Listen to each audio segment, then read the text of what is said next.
Bulag. Yun ang masakit. Yun talagang masakit, Atty. Harry Roque.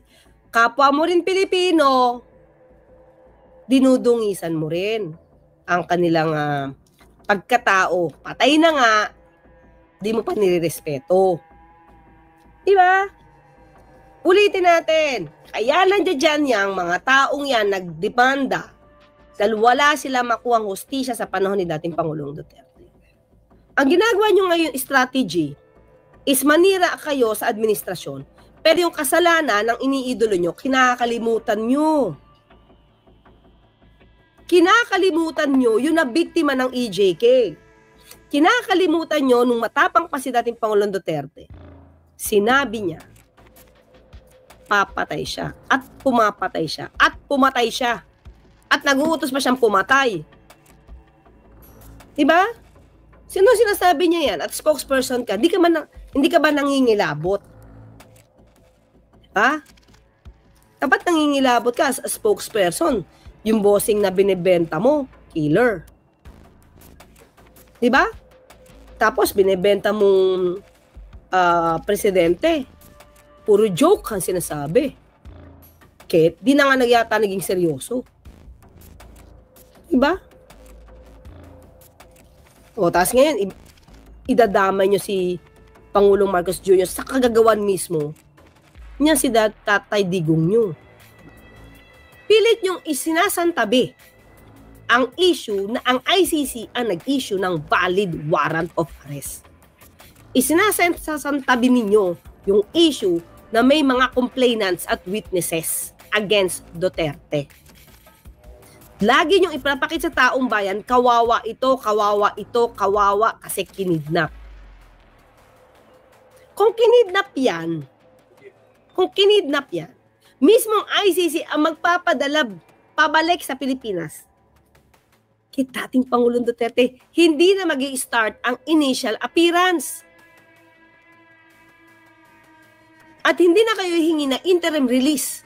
At hindi na rin kayo hihingi ng mga disqualification of 2 judges kung talagang kidnapping yan. Umuwi ka kasi dito at dito ka magbanta. Roque, may banta kay PBBM pag nagpatuloy, pagpayat. Pati pagpayat. Ni dating Pangulong Duterte, kasalanan na ni PBBM. Una, mga kaklir, sinabi nga natin, hindi naman yan mapupunta kung walang case. Di yan mapupunta kung walang nagreklamo. Di yan mapupunta dyan kung walang warrant of arrest. Tingin nyo ba, mapapadala ba yan ni PBBM kung walang warrant of arrest yan? Diba? So bakit hindi nyo sisihin yung ICC na nag-issue ng warrant of arrest? Bakit hindi nyo sisihin yung mga nag-file ng complaint? Bakit hindi nyo sisihin yung mga kamag-anak na pinatay, no? Mga kamag-anak, tama ba? Ng mga biktima ng pagpatay si dating Pangulong Duterte. Bakit hindi nyo sisihin mismo si dating Pangulong Duterte? Ba't ka pumatay? Kung hindi ka pumatay, di ba, MUG Takumi? Kung hindi ka pumatay, di ka mapupunta sa ICC. So bakit nyo ibabaling kay Pangulong Marcos Jr. yung pagpayat nito ni dating Pangulong Duterte? Hindi ba sinabi niya ready siya for the ICC? Kailangan lang niya ng plane ticket. Oh, imagine mo, wala siyang pang plane ticket pero ang mahal-mahal ng fees ng lawyer. Sige nga, connect nyo nga, i-reconcile nyo nga yan. Wala dapat na issue sa ICC at malamang hindi tayo nag-withdraw sa ICC kung hindi pumatay si dating Pangulong Duterte. Kung wala siyang EJK. Diba? So, lahat na nangyayari kay dating Pangulong Duterte, kagagawan niya. So, wag niyong i-blame, Atty. Harry Roque. May kasalanan niya, no? Yung kaibigan mo, yung iniidolo mo, may kasalanan. May kaso. So, gusto mo, dahil gusto mo na pumatay siya, wag siyang papanagutin. Diba?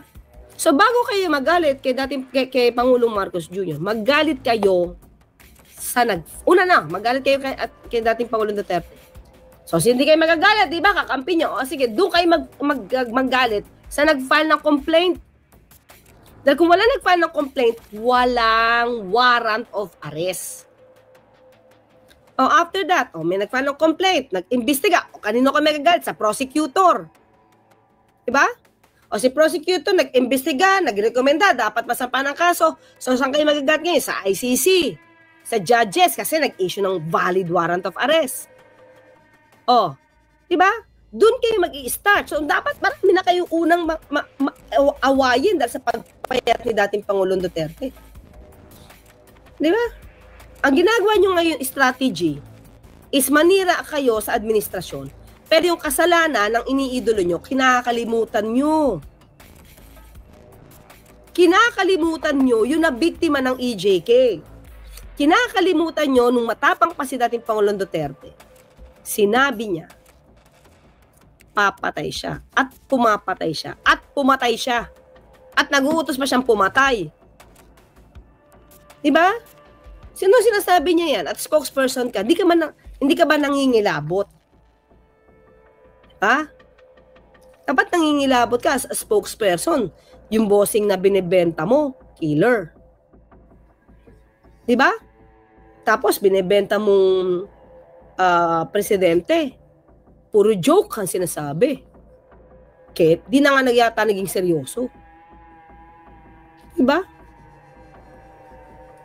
O, tapos ngayon, idadamay nyo si Pangulong Marcos Jr. sa kagagawan mismo niya si Tatay Digong nyo.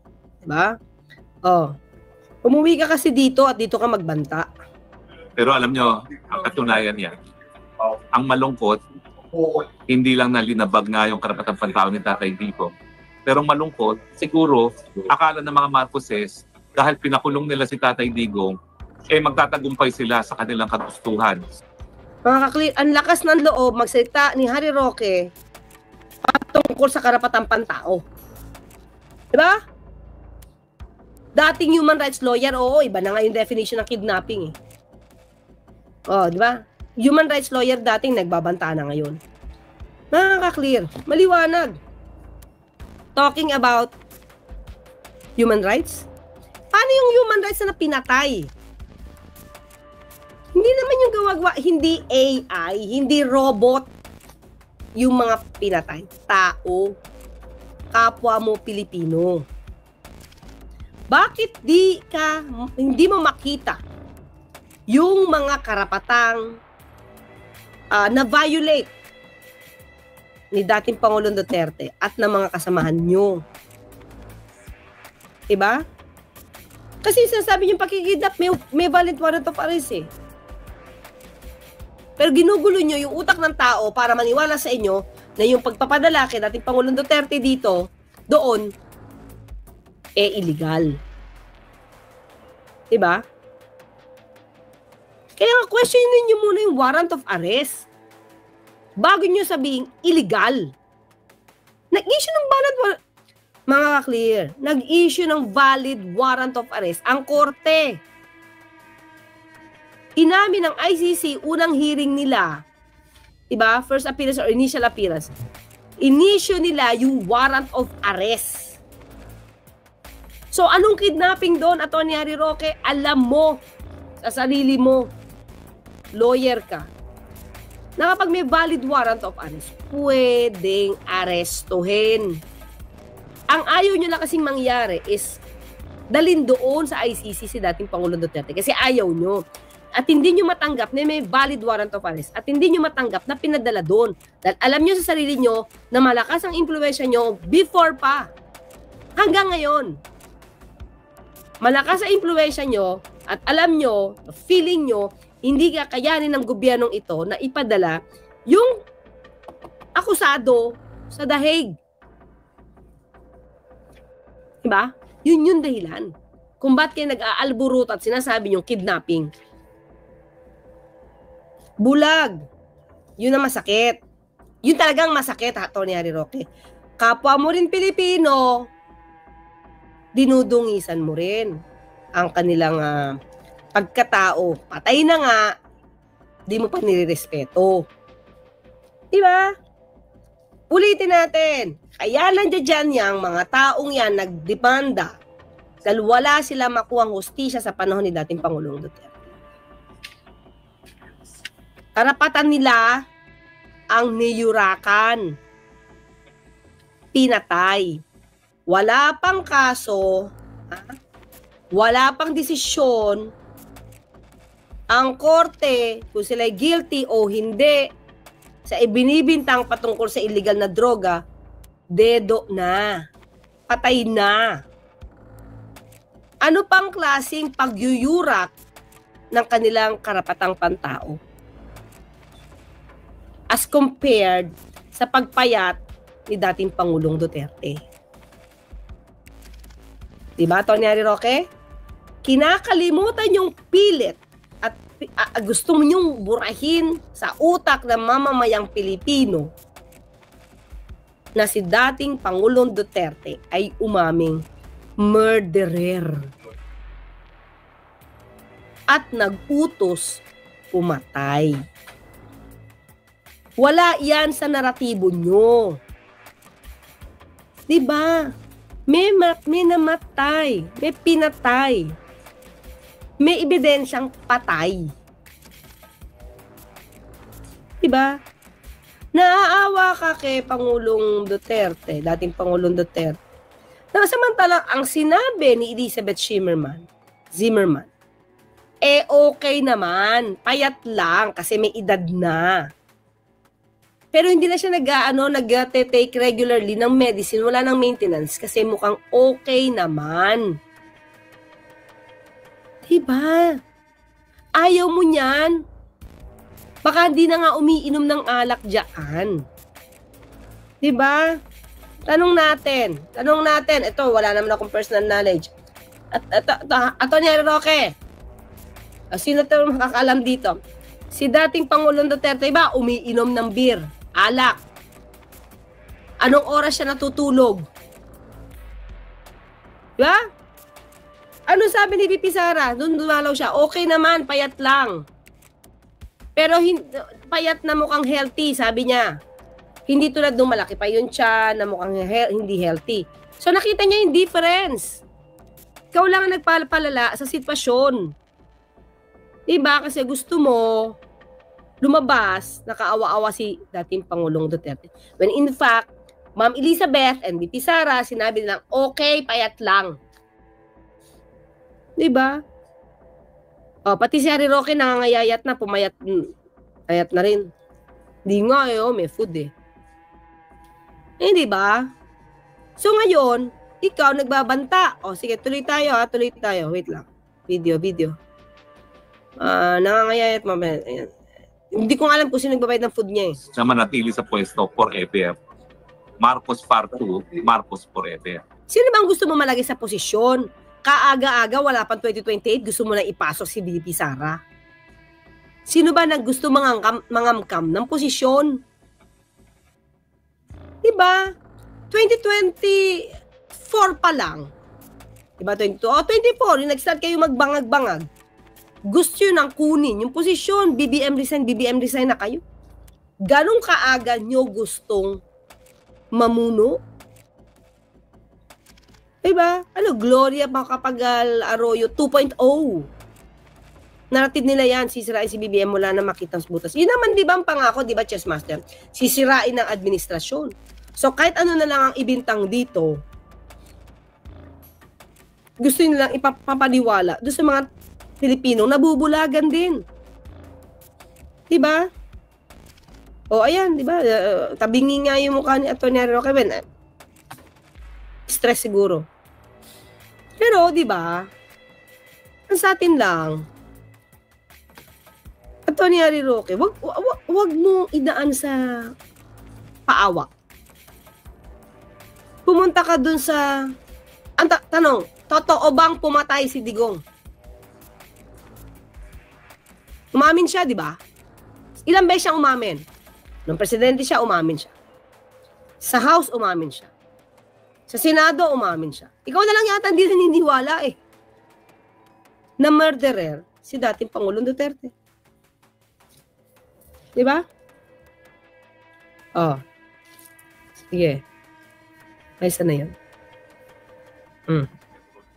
Pero hoy, Junior, sa tingin mo kung may mangyari kay Tatay Digong sa dahig, dahil sa ginawa mong pangingid na papapunta sa kanya, magtatagal pa kayo?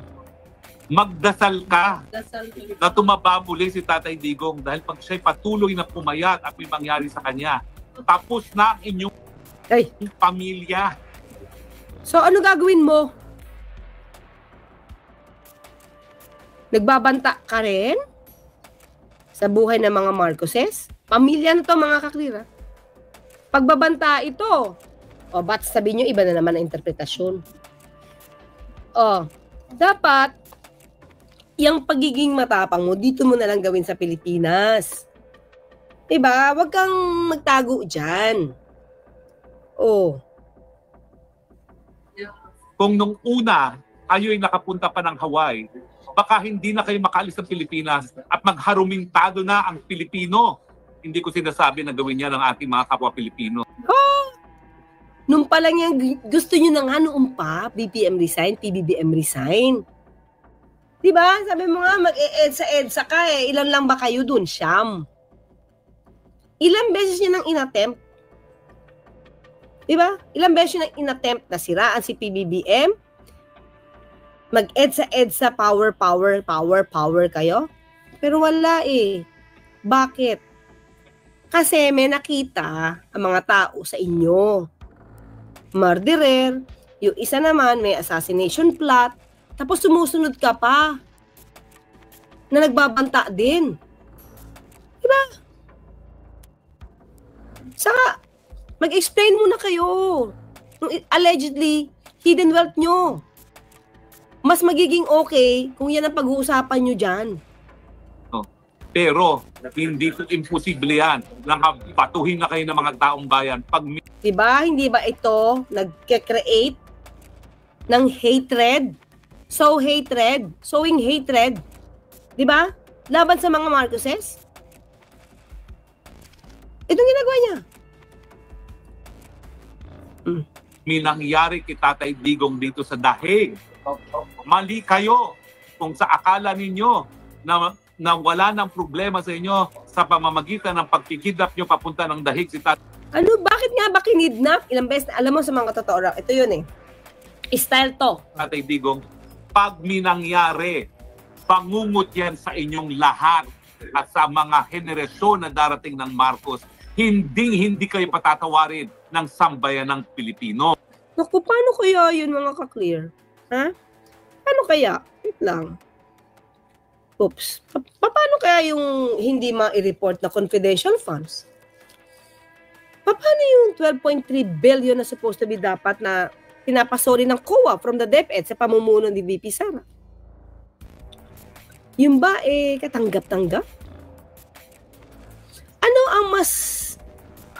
sige, timbangin natin mga kaklira. Ano ang mas hindi katanggap-tanggap? Yung dating Pangulong Duterte na umaming korap at nagnakaw pero naubos na daw? At umaming killer pero pumapayat ngayon? Diba? O yung tao, yung gobyerno na sumunod lang sa batas gamit yung pakikipag-coordinate sa Interpol. Ano mas masakit doon? Yung nagpatupad ng batas o yung lumabag sa batas? Yung nagpadala sa Pangulo, sa ICC para magkaroon ng tamang hustisya ang mga complainants and at the same time accused. Tamang paglilitis ng kaso. O yung killer, saka magnanakaw. Sino ang dapat mas katakutan ng Pilipino? Timbangin natin. Ba? Kasi sinasabi niyo pakikidnap, may valid warrant of arrest eh. Pero ginugulo niyo yung utak ng tao para maniwala sa inyo na yung pagpapadala kay dating Pangulong Duterte doon, illegal. Diba? Kaya nga, questionin niyo muna yung warrant of arrest. Bago niyo sabihin, illegal. Nag-issue ng mga ka-clear, nag-issue ng valid warrant of arrest ang korte. Inamin ng ICC, unang hearing nila, diba? First appearance or initial appearance. Inisyo nila yung warrant of arrest. So, anong kidnapping doon, Atty. Harry Roque? Alam mo sa sarili mo, lawyer ka, na kapag may valid warrant of arrest, pwedeng arestuhin. Ang ayaw nyo lang kasing mangyari is dalhin doon sa ICC si dating Pangulong Duterte kasi ayaw nyo. At hindi nyo matanggap na may valid warrant of arrest at hindi nyo matanggap na pinadala doon. Dahil alam nyo sa sarili nyo na malakas ang impluwensya nyo before pa. Hanggang ngayon.